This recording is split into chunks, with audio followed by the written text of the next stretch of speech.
Miércoles 27 de mayo de 2026, Dios te está hablando, escúchalo con amor. En la primera carta del apóstol San Pedro, capítulo 1, versículos del 18 al 25. Hermanos, bien saben ustedes que de su estéril manera de vivir, heredada de sus padres, los ha rescatado Dios, no con bienes efímeros, como el oro y la plata, sino con la sangre preciosa de Cristo, el Cordero sin defecto ni mancha, al cual Dios había elegido desde antes de la creación del mundo, y por amor a ustedes los ha manifestado en estos tiempos que son los últimos.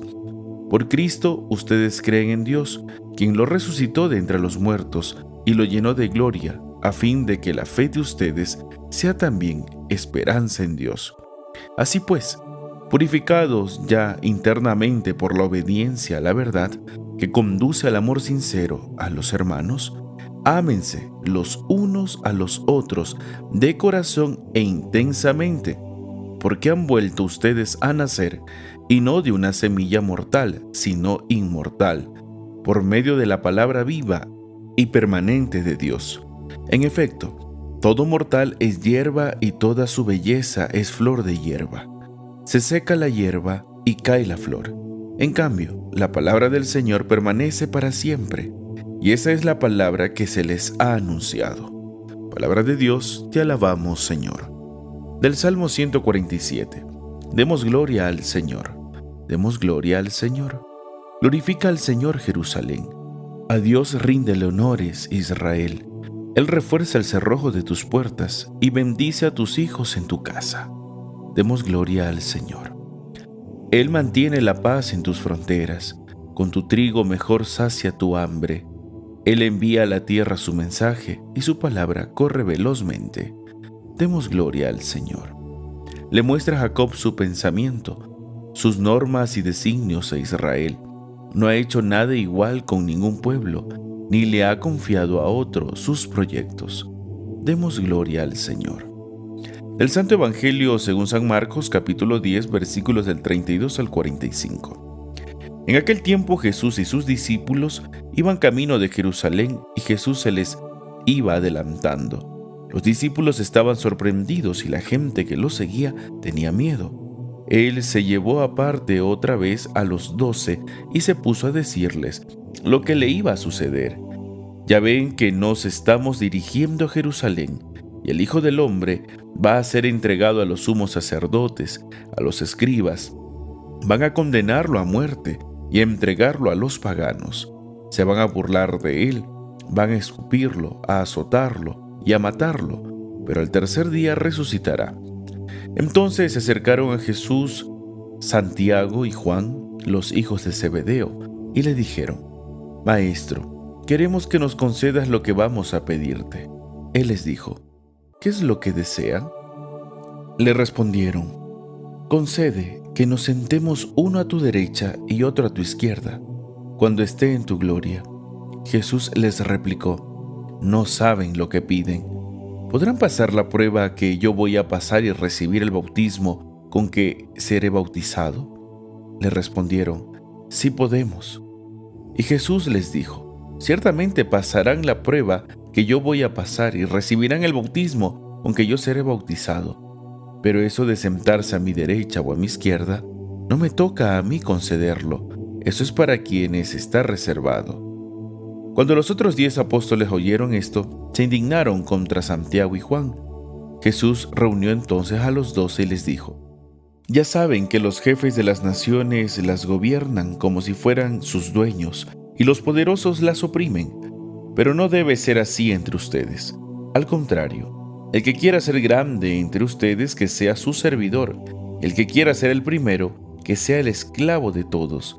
Así como el Hijo del Hombre, que no ha venido a que lo sirvan, sino a servir y a dar su vida por la redención de todos. Palabra del Señor. Gloria a ti, Señor Jesús. Pidamos que el buen Dios envíe su Santo Espíritu sobre cada uno de nosotros para que nos enseñe su santa palabra y la pongamos en práctica. La palabra de Dios nos presenta una verdad profunda, pero que consuela y exige.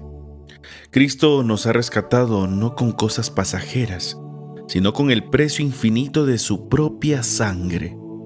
San Pedro nos recuerda que nuestra salvación no fue comprada ni con oro ni con plata, porque todo eso se termina, sino con la sangre preciosa de Cristo, el Cordero sin defecto. Aquí la Iglesia nos enseña el centro de nuestra fe. Es que nosotros valemos tanto, muchísimo para Dios, que Jesucristo entregó su vida por amor a ti y a mí. La redención no es una idea, es el mismo Cristo crucificado y resucitado que carga nuestros pecados para devolvernos la vida eterna. Pedro habla de una estéril manera de vivir. ¿Qué significa eso? Significa una vida vacía de Dios, una existencia centrada solamente en el ego, pensando en mí o en las cosas materiales, pensando en el orgullo, en el pecado, en mis comodidades, pensando en las apariencias. Muchas veces el mundo promete felicidad en el dinero, en el poder, en el placer o en la fama, pero al final deja el corazón vacío. Por eso San Pedro recuerda que el cristiano ha nacido de nuevo por medio de la palabra viva y permanente que es de Dios. La Iglesia nos enseña que por el bautismo comenzamos una vida nueva. Ya no somos esclavos del pecado, sino somos hijos de Dios, llamados a vivir en santidad. Luego Pedro dice algo muy hermoso: purificados ya internamente por la obediencia a la verdad. ¿Qué sería la obediencia a la verdad? Es decir, la obediencia a Dios, cumpliendo su voluntad. Y aquí viene nuestra regla, lo que Jesús habla una y otra vez, lo que nos pide que hagamos. Ámense intensamente unos a otros. Es que la verdadera fe siempre conduce al amor. Y cuando dice ámense los unos a los otros, aquí dice a todos. Y todos implica incluso nuestros enemigos, las personas que nos sacan de quicio, las personas que no colaboran para poder estar en paz, en alegría, personas que son para nosotros tal vez un malestar. Pero el Señor nos pide eso. Ámense los unos a los otros, es decir, a todos. Y a Él mismo hay que pedirle esta gracia. Señor, enséñame a amar como tú me amas, y amar sobre todo a los que más me cuesta. Ayúdame a amarlos. La verdadera fe entonces nos conduce a este servicio. Yo creo en Dios significa no odiar al hermano. No hay que guardar ese resentimiento, hablando mal de él. La señal de que Cristo vive en nosotros es la caridad sincera. Ya el catecismo enseña que el amor al prójimo nace del amor de Dios y es inseparable de él. Es que quien ha experimentado el amor de Dios no puede vivir sin amar a los demás y debe ya ir transformando su vida. Y se nota cómo lucha para ser mejor cada día, amando a Dios y amando al prójimo. Luego San Pedro nos recuerda una verdad que debería hacernos reflexionar, queridos hermanos. Todo mortal es hierba, todo pasa. La juventud pasa, la belleza pasa, el dinero se acaba, los cargos, los títulos, todo pasará. Incluso nuestra propia vida terrena es breve. ¿Cuántas personas viven desesperadas por tener más y acumular y aparentar que ellos son mejor que otros y dominar a otros, olvidándose que un día todo se terminará? Pero hay algo que permanece para siempre: la palabra de Dios. Por eso el cristiano debe construir su vida sobre Cristo y no sobre cosas pasajeras. Luego, el Evangelio justamente nos muestra este contraste entre la mentalidad humana y la mentalidad de Dios. Jesús anuncia por tercera vez su pasión. Él dice: será entregado, humillado, azotado y crucificado.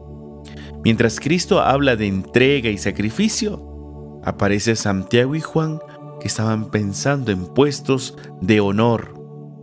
Ellos todavía imaginaban un Mesías poderoso según la lógica del mundo, de guerras, que iba a vencer, que iba a pelear, que iba a ganar. Y muchas veces también nosotros seguimos a Cristo esperando solamente beneficios personales. Siempre insistimos pidiendo y pidiendo y pidiendo, y a veces hasta solo cosas materiales, y nos olvidamos de pedirle: Señor, transforma mi corazón. Antes de pedirle una casa, antes de pedirle dinero, Señor, dame paz. Señor, dame salud. Señor, enséñame a amarte más, a obedecerte, a cumplir tu voluntad, a amar al prójimo. No digo que esté mal lo material, pero no es nuestro fin, no es nuestra meta. Eso será algo añadido. Pero nuestra meta es buscar la santidad, buscar la alegría, buscar la paz que viene de Dios, buscar ese amor que es servicial. Y Jesús enseña que el camino del discípulo debe pasar por la cruz. Cuando Jesús les pregunta: ¿podrán beber el cáliz que yo voy a beber?, se refiere precisamente a participar de su pasión en el sufrimiento y su entrega. El cáliz en la Biblia simboliza el destino que una persona debe afrontar. Cristo habla del cáliz del dolor, de la obediencia al Padre, del sacrificio. Y el bautismo, con que ser bautizado, significa su pasión y muerte. Es decir, ser sumergido completamente en el sufrimiento por amor a la humanidad. Entonces Jesús les dice: es cierto que ustedes van a pasar esa prueba. Y luego esto se cumplió porque Santiago murió mártir por Cristo, como narran los Hechos de los Apóstoles. Juan sufrió mucha persecución, destierro y pruebas por anunciar el Evangelio. Es que seguir verdaderamente a Cristo implica cargar una cruz. Esto es solo para valientes. La Iglesia nunca ha enseñado un cristianismo cómodo. El discípulo auténtico debe aprender a renunciar a sí mismo, a sus gustos, a su egoísmo, y soportar dificultades, persecución, injusticias, insultos, que no lo entiendan, y debe perseverar en medio de todo eso. Y así mantenerse fiel a Dios, seguir creyendo, aunque no entienda por qué pasan las cosas. Luego Jesús corrige la ambición de los apóstoles con una enseñanza importantísima para toda la iglesia. El que quiere ser grande, que sea servidor. Aquí está el corazón del Evangelio. En el mundo muchas veces se busca dominar, mandar, sobresalir, aplastar a otros para sentirse importante. Pero el reino de Dios, la grandeza se mide por la capacidad de servicio. Miren la gran diferencia. El que más sirve es el que más ama, es el que busca la santidad y es el que obedece a Dios. Y el mismo Jesús pone de ejemplo: yo he venido a servir y no a ser servido.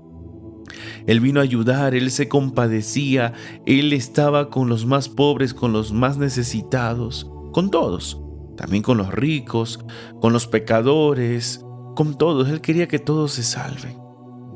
Pero el Señor nos invita a eso. El mundo dice: no, solo debemos estar con la gente que tiene bastante dinero, bastante influencia, bastantes estudios. Los pobres, los otros no sirven para nada. Jesús dice: no, al menos todos somos hijos de Dios. Y todos debemos alcanzar y luchar por esa salvación. La salvación ya está dada, pero cada vez que pecamos, cada vez que desobedecemos, la perdemos. Y debemos luchar por otra vez volverla a alcanzar, esa salvación. Por eso la autoridad en la iglesia no debe vivirse como poder mundano, sino como servicio. El Papa, los obispos, los sacerdotes, los padres de familia, los líderes, todos, absolutamente todos, estamos llamados a servir y no a creernos dueños de los demás. Esto debe aplicarnos también a nuestra vida diaria. Ese servicio en la casa, el servicio a los compañeros, el servicio a la gente que se acerca en tu trabajo para pedirte ayuda o para que tú les resuelvas alguna situación. Servir sin esperar aplausos y que nadie te esté reconociendo más que Dios. Eso es el reflejo de Cristo. es haber encontrado verdaderamente a Jesús y que tu vida está cambiando. Hoy el Señor nos invita a preguntarnos, ¿estoy viviendo según la lógica del mundo o según la lógica del Evangelio? ¿Busco poder y reconocimiento o yo busco servir a todos? ¿Mi fe me lleva a amar más? ¿Yo estoy construyendo sobre cosas pasajeras mi vida o sobre la palabra eterna de Dios? Así que pidámosle al Señor Jesús, que es el Cordero que se entregó por nosotros para darnos la vida eterna, y pidámosle que nos ayude a ir alejando nuestro corazón del orgullo, de la ambición, del egoísmo. Pidámosle que nos ayude a comprender la verdadera grandeza que está en servir y amar, como Él lo hizo con nosotros y lo sigue haciendo. ¿Qué propósito tienes hoy? ¿A quiénes vas a servir hoy, pero con bonita cara, con amor? Ahí estarás cumpliendo lo que pide el Señor. Y a Él pidámosle que nos dé la fuerza para cargar nuestra cruz, pero con fidelidad, sin quejarnos, y diciéndole que confiamos en Él. Que nunca busquemos los primeros puestos, sino que aprendamos a servir con humildad, recordando que todo pasa, pero el amor de Dios es eterno. Que este buen Dios nos conceda esta gracia de permanecer unidos a Él y que nada ni nadie nos aparte de su amor y así permanecer en el camino de la vida eterna. No te olvides de orar, de escuchar la palabra de Dios, de rezar el Santo Rosario y de amar a Dios y al prójimo, comenzando con tu familia. El Señor esté con ustedes. Que el Señor los bendiga y los guarde. Amén. Haga brillar su rostro sobre ustedes y les conceda su favor. Amén. Vuelva su mirada a ustedes y les conceda la paz. Amén. Y la bendición de Dios Todopoderoso, Padre, Hijo y Espíritu Santo descienda sobre ustedes y permanezca siempre. Amén. Paz y bien.